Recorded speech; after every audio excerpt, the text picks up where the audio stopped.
Amém. Amém. Boa noite, que Deus abençoe você. Que bom que nós estamos aqui na igreja. É muito bom, foi muito bom passar essa semana com vocês, ainda não acabou. E nós estamos aqui estudando a palavra de Deus. Amanhã, logo no comecinho da manhã, às 5 da manhã, começa aquela semana de oração com o pastor Josanã, que é o nosso líder de mordomia para toda a América do Sul. Foi anunciado, acho que ontem aqui passou um vídeo dele falando.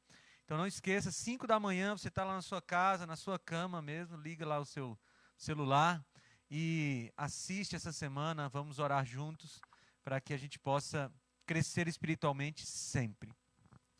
No Facebook da associação, né? Da Paulista do Vale, no Facebook da associação você assiste essa semana com o pastor Josanã, que é uma bênção. Ele esteve conosco aqui na Novo Tempo há algum tempo aí, no semestre passado, eu acho, e foi realmente uma grande bênção. Então vale a pena assistir. 5 da manhã no Facebook da Associação Paulista do Vale. Ontem eu saí daqui e minha mãe me mandou um recado pelo WhatsApp. Minha mãe aprendeu a mexer no WhatsApp agora, né? Ela sabe mandar áudio. Né? E aí ela mandou um áudio, ela disse: meu filho, que bom, é tão lindo você pregando. E aí, como toda mãe, ela deu aquele elogio, depois ela deu uma bronca, né? Mas você esqueceu de orar antes de começar a pregar. E aí eu disse: tá bom, mamãe. Mas ela disse que eu era lindo e tudo mais, então compensa, né? Então, se você está assistindo aí, mamãe, um beijo para você, a bênção. Você lembra, pastor? A gente ainda pede a bênção, pelo menos na minha geração ainda pede a bênção. Né? Eu amo você. E, aliás, você que está nos assistindo pela internet também é bem-vindo. Que Deus abençoe. A gente vai abrir a palavra de Deus agora. Nós estamos falando sobre cristianismo radical. E eu expliquei a semana toda, mas eu vejo pessoas que não estavam conosco aqui essa semana. E pode ser que alguém esteja nos assistindo pela internet e não viu nenhum dos sermões dessa semana. Cristianismo radical no sentido de raiz. Aquilo que está na base do cristianismo, aquilo que é essencial para que o cristianismo aconteça. E nós falamos de vários conceitos do cristianismo, falamos sobre fé, sobre conhecer a Deus, sobre a pessoa do Espírito Santo, falamos sobre o sofrimento humano ontem a partir do livro de Abacuque, mas eu deixei para hoje e amanhã aquilo que é mais radical, mais fundamental, aquilo sobre o qual todas as outras coisas estão construídas. Hoje nós vamos falar sobre o conceito e a pessoa que é mais fundamental para o cristianismo, é Ele, o nosso Senhor Jesus Cristo. O nosso tema de hoje é a centralidade de Cristo no cristianismo. E parece uma redundância. Parece que a gente está falando uma coisa muito óbvia. Cristo é o centro do cristianismo. Deveria ser óbvio. Deveria ser natural. Mas não é tanto assim. Nós vemos alguns cristãos por aí colocando outras coisas, outras pessoas, costumes pessoais, hábitos, normas no centro do cristianismo e muitas vezes esquecendo que o centro é Cristo. E é a partir dele que as normas, os princípios, os costumes, todas as coisas partem. É Jesus que está no centro, é Ele que está na base e a partir dele tudo vem. Se Cristo não for o centro do seu cristianismo, então tem alguma coisa errada e você está indo para um rumo diferente do que deveria ir. E hoje eu quero falar sobre Jesus como centro.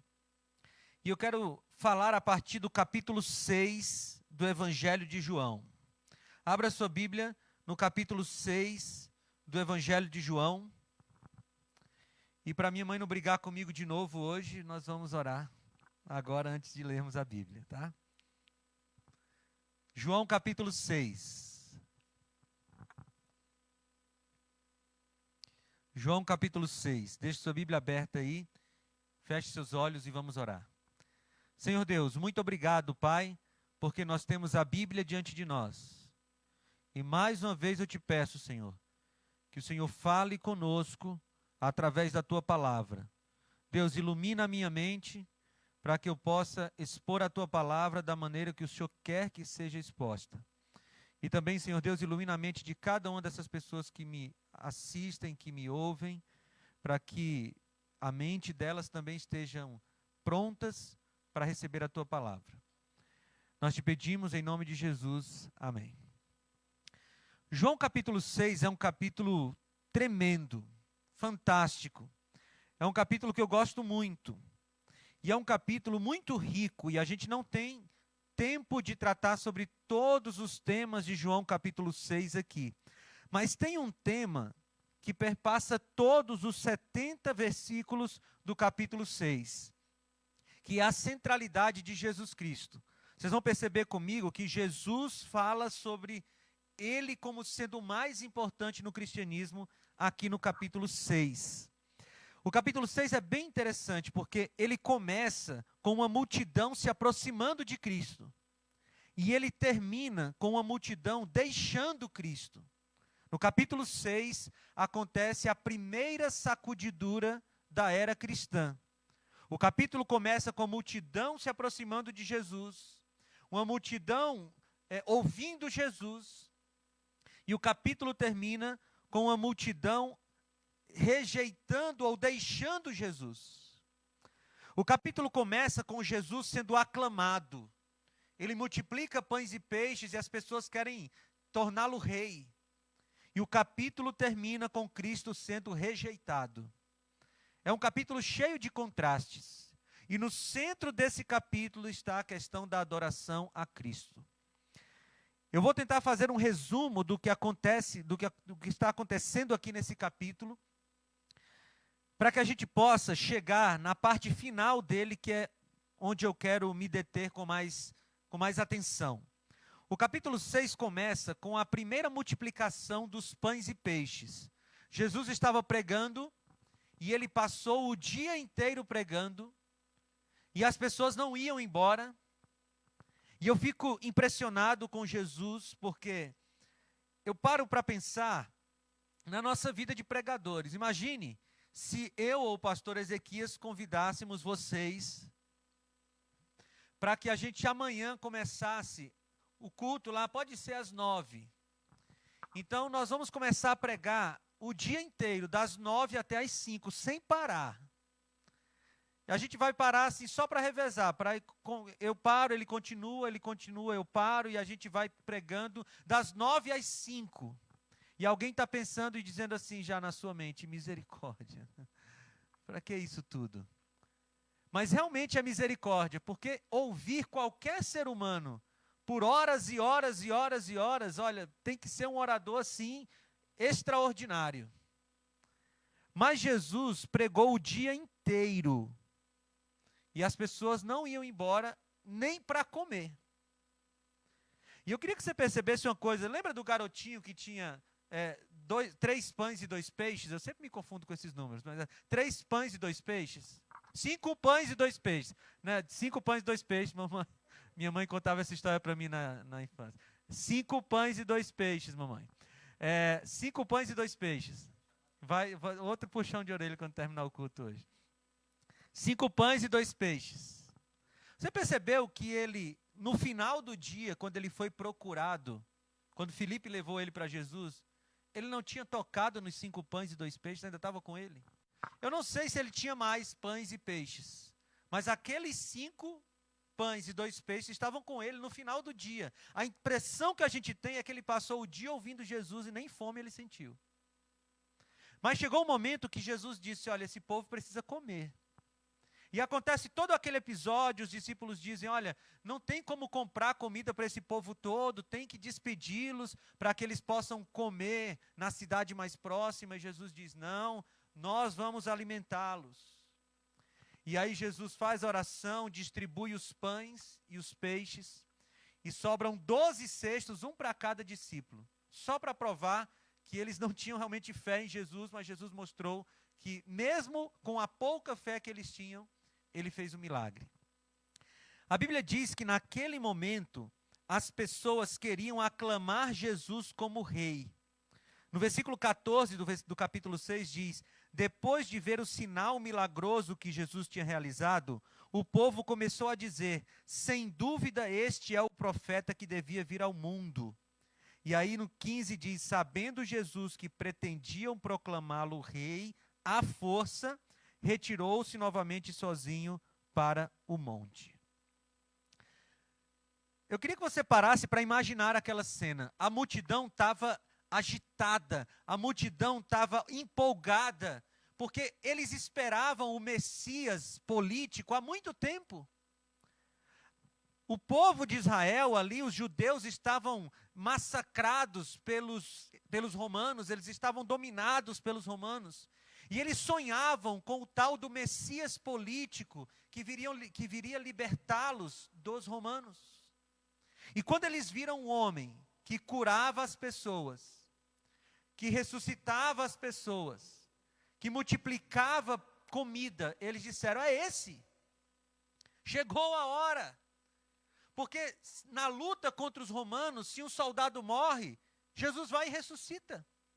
Na luta contra os romanos, se um soldado se fere, Jesus cura. Na luta contra os romanos, se falta comida, Jesus multiplica de poucos pães e poucos peixes para uma multidão. Jesus precisa ser aclamado rei. E a multidão estava empolgada. E sabe quem estava empolgado também? Os discípulos. Os discípulos queriam coroar Jesus como rei. E vocês sabem daquela discussão dos discípulos, né? Quem vai estar à direita, quem vai estar à esquerda. Judas devia estar empolgadíssimo. Eu vou ser o tesoureiro desse reino. Vou roubar muito mais do que eu já roubo. Mas para a decepção da multidão e dos discípulos, Jesus diz assim: ninguém vai me coroar rei. E nos relatos paralelos em Mateus, em Marcos e em João, em Lucas, a Bíblia diz que Jesus despediu a multidão e obrigou os discípulos a entrarem no barco. A palavra é essa nos evangelhos paralelos aqui, nas histórias paralelas. Ele obrigou os discípulos a entrarem no barco. E os discípulos entraram contrariados. Eles queriam coroar Jesus como rei. E eles entraram com o coração cheio de dúvidas. Será que esse é o Messias mesmo? Mas estava tudo pronto para ele ser coroado rei e ele não quer. E aí os discípulos entram no barquinho para atravessar o mar. A multidão é despedida e Jesus vai para o monte orar. Nesse momento, os discípulos estão lá atravessando o mar da Galileia e acontece aquele episódio da tempestade. E na quarta vigília da noite, Jesus vem caminhando sobre as águas. E acontece aquele episódio que eu considero muito engraçado. 12 homens, acostumados com as coisas do mar, homens fortes, viris, másculos, começam a gritar: ah, é uma fantasma. Você já parou para pensar nessa cena? Ainda bem que não tinha câmera, não tinha selfie naquela época, não tinha ninguém filmando. Mas tinha 12 homens dentro de um barco, gritando feito uma criança com medo de fantasma. Aí Jesus chega no barco, acalma a tempestade. Pedro vai lá, caminha sobre as águas, afunda, Jesus salva, entra no barco, acalma a tempestade. E nesse episódio, pela primeira vez, a Bíblia diz, os discípulos admitiram que Jesus era Deus. Foi nesse episódio da tempestade no mar que pela primeira vez os discípulos admitem ou reconhecem Jesus como Deus. Aí acaba esse episódio, eles atravessam o mar da Galileia e chegam do outro lado. E aí começa o trecho que eu gostaria de estudar com mais atenção, a partir do versículo 25. Acompanhe comigo. Diz assim: quando o encontraram do outro lado do mar, perguntaram-lhe: mestre, quando chegaste aqui? É a mesma multidão. Eles seguiram Jesus, eles atravessaram o mar e foram para encontrar Jesus do outro lado. Versículo 26. Jesus respondeu: a verdade é que vocês estão me procurando, não porque viram os sinais milagrosos, mas porque comeram os pães e ficaram satisfeitos. Você lembra do episódio de Nicodemos? Quando Nicodemos chegou cheio de firulas falando Jesus, você é o mestre e tal. E Jesus disse assim, você tem que nascer de novo. Jesus nem ligou para o que Nicodemos falou, ele foi direto no ponto. Aqui Jesus faz de novo a mesma coisa. O povo chegou, mas Jesus, como é que você chegou aqui? Conta aí como é que foi a viagem. Aí Jesus olha para eles e diz, vocês não estão aqui por causa de mim. Vocês só querem ver mais milagres.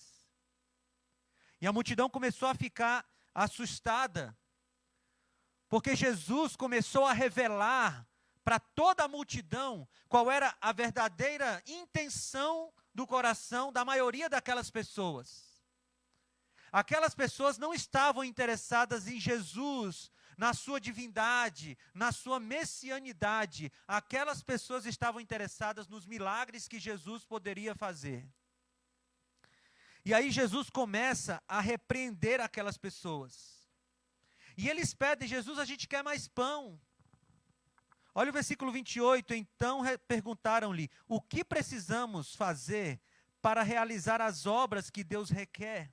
Jesus respondeu, a obra de Deus é esta, crer naquele que ele enviou.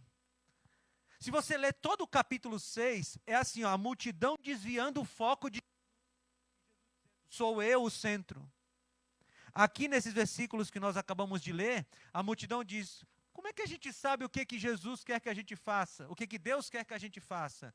E Jesus diz, o que Ele quer que vocês façam é que vocês creiam em mim. E de novo ele traz o foco. Aí no versículo 30, o povo pergunta de novo, que sinal milagroso mostrarás para que o vejamos e creiamos em ti? Que farás? Os nossos antepassados comeram o maná no deserto. Como está escrito, ele lhes deu a comer pão dos céus. E eu não consigo entender esse povo. Jesus tinha acabado de dizer que não eram os milagres o foco, era ele. E aí o povo pergunta, mas tudo bem, Jesus, você é o foco. Mas que milagres você vai fazer aí para a gente ver? Você consegue parar para pensar na insanidade dessas perguntas que o povo está fazendo? Jesus está diante deles, mas eles só querem os milagres de Jesus. Aí Jesus diz no versículo 32, veja no versículo 31, 30 e 31 eles dizem, que milagres, que sinais. No 32, declarou-lhes Jesus, digo a verdade, não foi Moisés que deu a vocês pão do céu, mas é meu Pai quem dá a vocês o verdadeiro pão do céu, pois o pão de Deus é aquele que desceu do céu e dá vida ao mundo. E aqui, irmãos, a gente precisa parar para analisar esse jogo de palavras que acontece nesses versos. Porque o povo está pedindo milagre. E o povo aponta para o milagre que aconteceu por muitos anos no deserto, o maná caindo todo dia. E Jesus está dizendo, mas aquele maná não é o centro sou eu. E enquanto o povo pede milagre, Jesus tenta ensinar para eles que os milagres não convencem ninguém. E sabe como é que Jesus estava falando isso? Se referindo ao próprio deserto, à própria caminhada do povo no deserto. Porque, queridos, milagres, ver sinais, nunca converteu o coração de muita gente. E o povo de Israel é o grande sinal disso, é o grande exemplo disso. Pense comigo, o povo estava no Egito, preso, escravo. Os últimos 100 anos daqueles 430 anos no Egito foram de escravidão. De repente Deus manda Moisés. Aí Moisés chega lá com o seu cajado, joga o cajado no chão, o cajado vira cobra. Depois os mágicos do faraó fazem a mesma coisa, mas a cobra, que era o cajado de Moisés, come as outras cobras dos mágicos do faraó. Depois tem água que vira sangue, depois tem praga de piolho, depois tem morte dos primogênitos. Aí o povo sai. E o povo está vendo tudo isso. O povo sai e de repente eles estão de frente com o Mar Vermelho. Está vindo o exército atrás. O que acontece? O mar se abre. Só que antes do mar se abrir, tem uma coluna de fogo que separa eles do povo do Egito, do exército. Você já parou para avaliar quantos milagres esse povo viu? Aí o mar se abre e eles passam em terra seca, diz a Bíblia, com 2 paredes de água do lado. Irmãos, eu não sei se você já parou para tentar imaginar essa cena, mas eu gosto de parar para imaginar as cenas bíblicas. E quando a gente tem filho pequeno, a gente assiste muito desenho de coisas bíblicas, né? E eu gosto dos desenhos da passagem do Mar Vermelho, que sempre tem uma baleia assim, olhando para as pessoas na coluna, né? Assim, na parede de água. Mas você já parou para pensar nisso? Você está caminhando, de repente tem um mar na sua frente, e o mar se abre. E você passa e tem água do lado, água do outro, e está tudo seco. E de repente você chega do outro lado, o mar se fecha sobre o exército. Mas não para por aí. Do outro lado, faltou pão, Deus mandou o pão do céu. Faltou água, Ele tirou água da rocha. Tinha água amarga, Ele transformou em água doce. E Deus foi fazendo milagres e milagres e milagres e milagres por 40 anos. E quantos daquela geração que viu tantos milagres foram salvos? Quantos? 2. Josué e Caleb. 2 crianças, porque toda a geração de adultos se perdeu. Se milagre convencesse alguém, e Jesus está tentando dizer isso para o povo, se milagre convencesse alguém, aquela geração deveria ter sido arrebatada, sem passar pela morte, como Enoque, deveriam ter sido levados para o céu, porque não teve nenhuma geração na história da humanidade que viu tanto milagre quanto aquele povo dos 40 anos do deserto. Era milagre em cima de milagre, sinal em cima de sinal, e só 2 se salvam. E a gente precisa de uma vez por todas, queridos, parar de ficar dependendo de milagres para a gente crer. Aliás, foi Jesus quem disse naquele episódio com Tomé: bem-aventurados os que não viram e creram. A nossa vida cristã não pode depender das coisas que Deus faz. A nossa vida cristã deve depender só dEle. E Jesus está ensinando aqui, não é pão, não é maná, sou eu. E aí no versículo 34, olha o que ele diz. A multidão, disseram eles: Senhor, dá-nos sempre desse pão. O povo não tinha entendido ainda.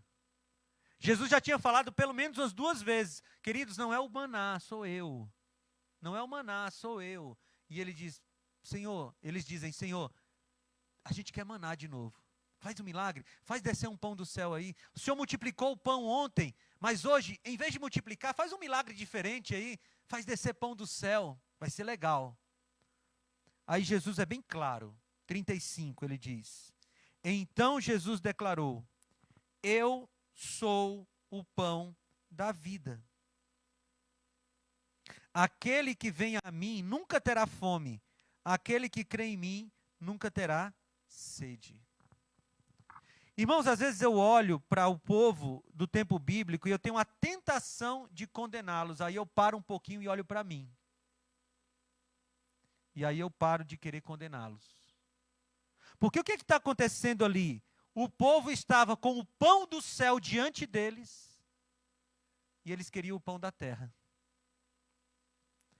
E antes de condenar aquele povo, eu olho para mim e quantas vezes, tendo Jesus diante de mim, tudo o que eu almejo, os motivos da minha oração são as bênçãos de Deus.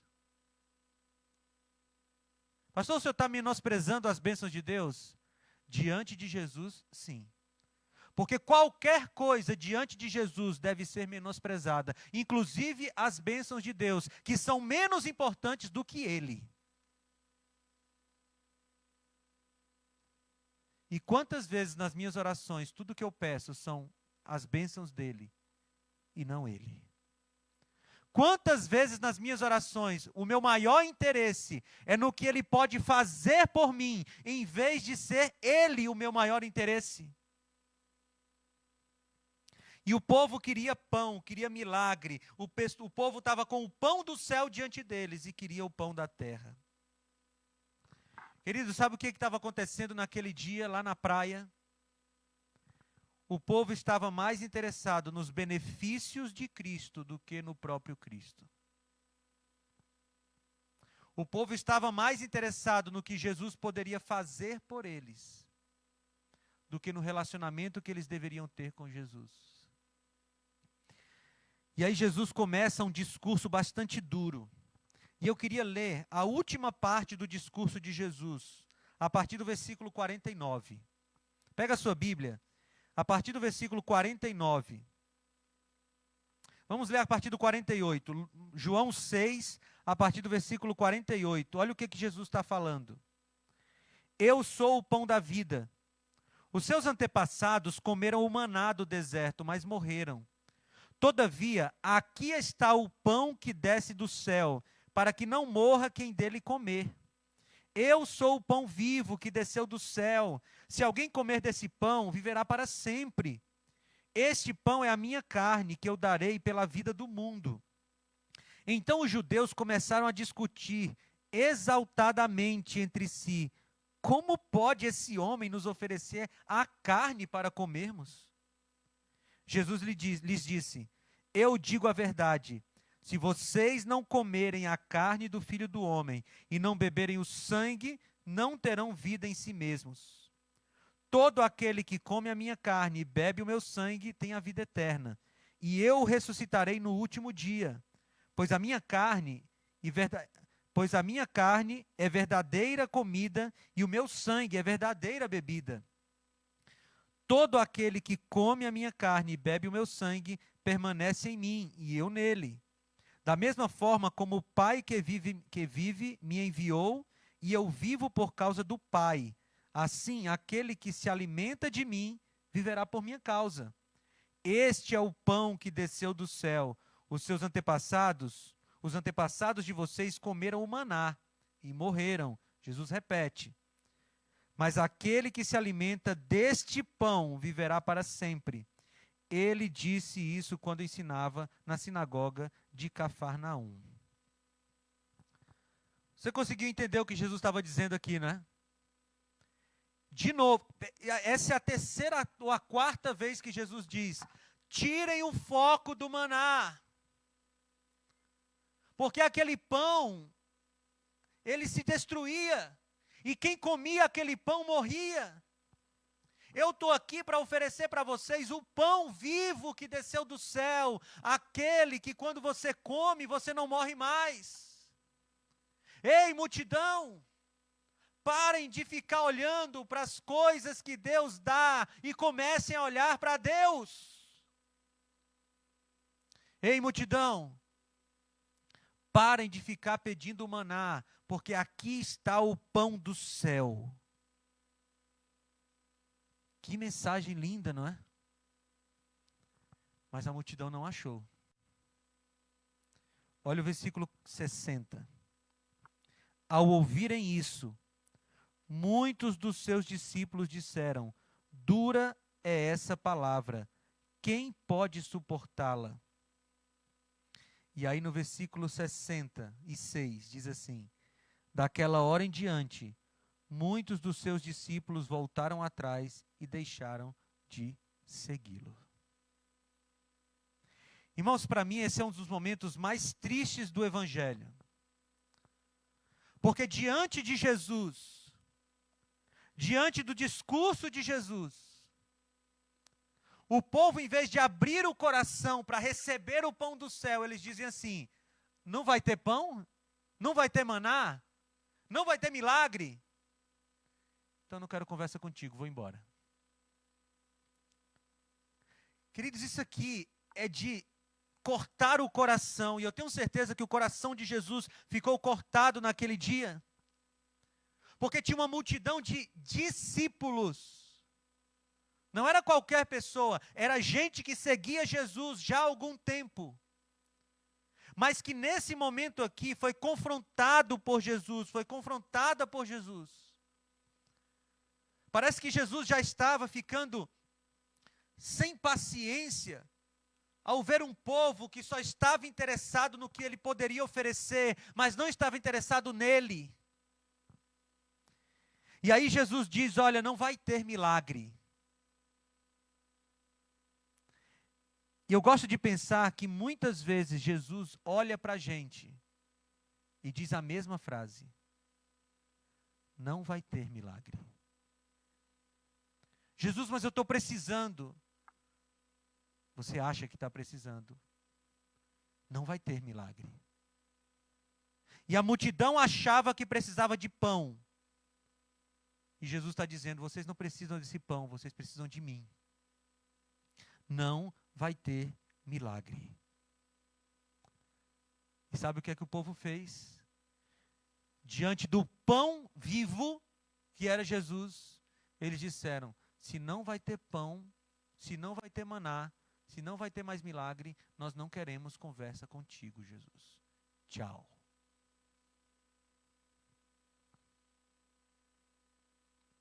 Que tristeza, não é? Aí Jesus demonstra o quão seguro ele era. Porque qualquer um de nós, se tivéssemos uma multidão nos seguindo, e de repente nós falássemos alguma coisa que desagradou a multidão, e a multidão começasse a sair, nos abandonar, talvez nós fizéssemos assim, não, vem cá, eu vou consertar. Não, deixa eu falar de outro jeito aqui, vocês não entenderam direito, não vão embora. Ei, não me deixem aqui sozinho. Mas esse não é Jesus. Porque Jesus, no versículo 67, diz assim, Jesus perguntou aos 12, vocês também não querem ir? Jesus olha para os 12 e diz assim, ei, eles foram embora já, vocês não vão também não? E Jesus aqui nos dá uma demonstração muito clara de que Ele não precisa de nós. Deixa eu falar uma coisa para você. Jesus não tem nenhuma necessidade de você. Ele ama você de todo o coração. Ele tenta conquistar você para o reino. Ele tenta te dar a salvação, mas Ele não precisa de você. É você quem precisa dEle. Se o ser humano rejeitar Jesus, isso parte o coração do Pai, porque é um filho que está partindo, mas ele não deixa de ser Deus, nem 1 milímetro menos. Jesus é perfeito, é Deus. E quem necessita nessa relação entre nós e Ele, quem necessita somos nós, não Ele.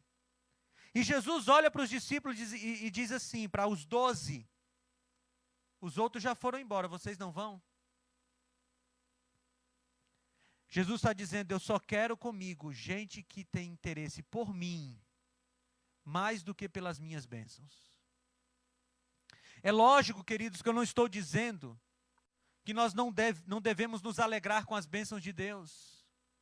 É lógico que eu não estou dizendo que nós não devemos orar pelas bênçãos de Deus. Eu não estou dizendo isso. O que eu estou dizendo é que se para nós as bênçãos dele são mais importantes do que ele, nós não estamos colocando Jesus no centro como ele deveria estar. E aí nessa hora, queridos, Pedro dá uma resposta que para mim é uma das mais lindas da Bíblia. Olha o versículo 68. Simão Pedro lhe respondeu, Jesus tinha acabado de perguntar, vocês não vão embora? Aí Pedro diz assim, Senhor, para quem iremos? Tu tens as palavras de vida eterna. Nós cremos e sabemos que és o Santo de Deus. E eu queria que você prestasse bastante atenção na pergunta de Pedro. Porque quem vai para algum lugar, não é assim? Eu estou indo para um lugar. Se eu digo assim, Senhor, eu estou indo, você pergunta então, para onde você vai? Só que Pedro não pergunta, Senhor, para onde iremos? Pedro pergunta: Senhor, para quem iremos? Porque Pedro já tinha entendido que a vida cristã, que o cristão não caminha para um lugar, o cristão caminha para uma pessoa, para Cristo. E deixa eu falar uma coisa para você: se o seu maior interesse na volta de Jesus é a rua de ouro, é a árvore da vida, é o seu parente que morreu, se o seu maior interesse na volta de Jesus não é Cristo, você está errado. Porque o cristão não caminha para um lugar. O interesse do cristão não é a cidade de ouro, é Cristo. Porque, queridos, a cidade de ouro, depois de 1000 anos nela, vai se tornar comum. Mas Cristo nunca será comum. E Pedro pergunta: Senhor, para quem iremos?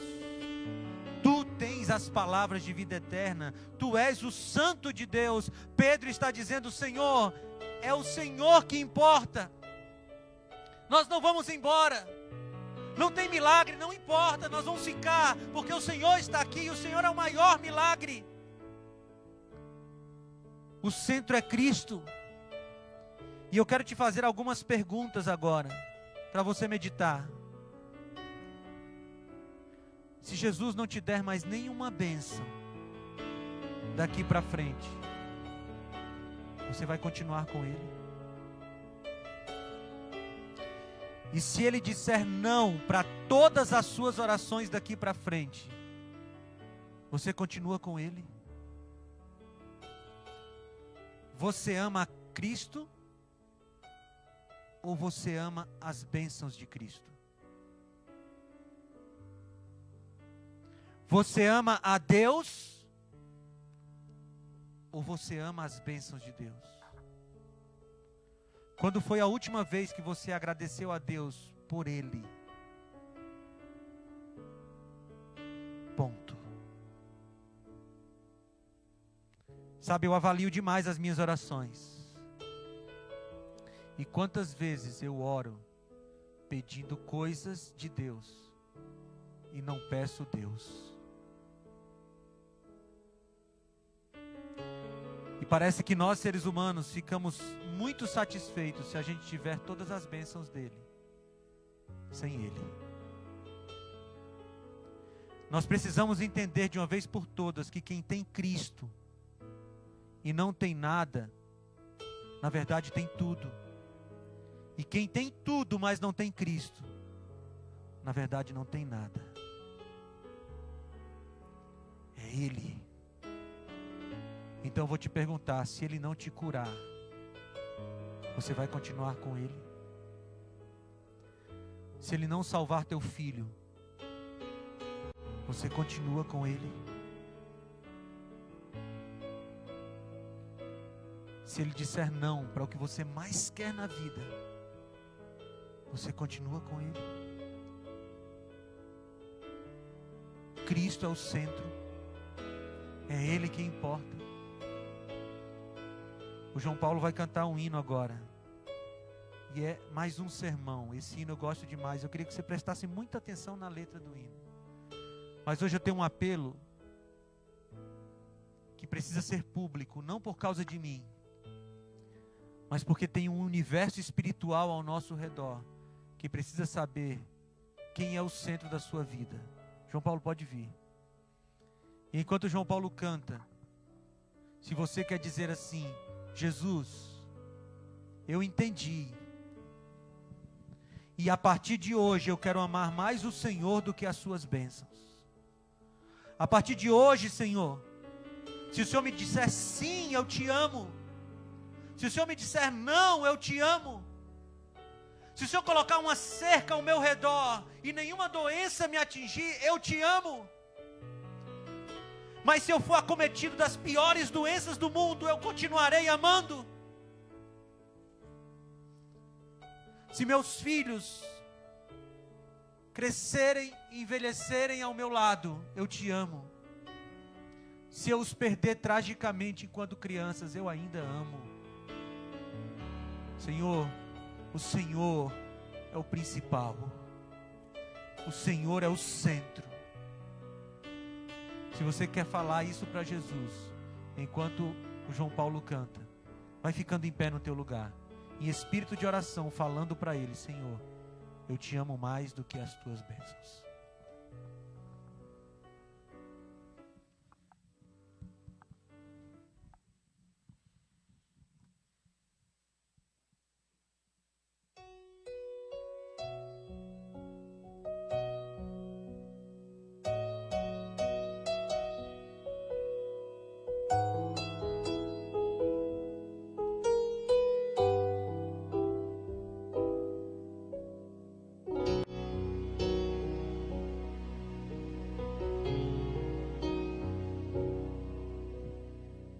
Príncipes ou reis deste mundo,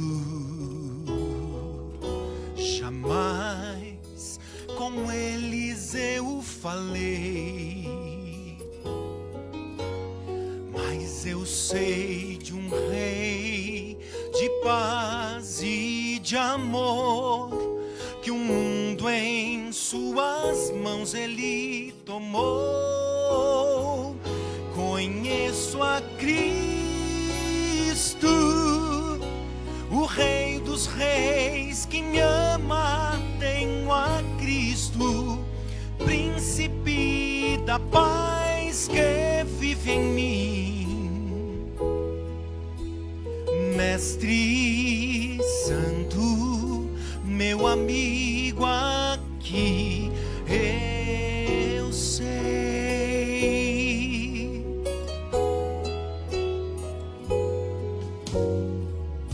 Altas posições nunca tive, mas o amor de Cristo eleva-me. Sei que um dia irei ao reino que é sem fim, e um príncipe eu mesmo ali serei. Conheço a Cristo, o Rei dos Reis que me ama. Tenho a Cristo, Príncipe da paz que vive em mim. Mestre Santo, meu amigo aqui, eu sei. Esperarei no Senhor, sempre darei o meu louvor.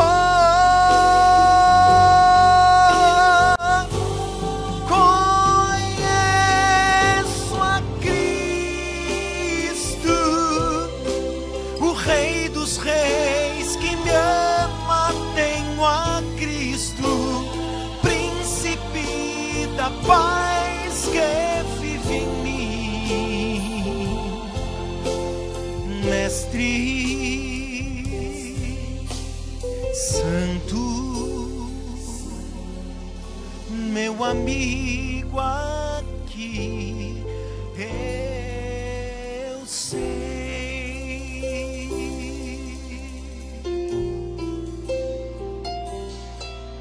Vamos orar.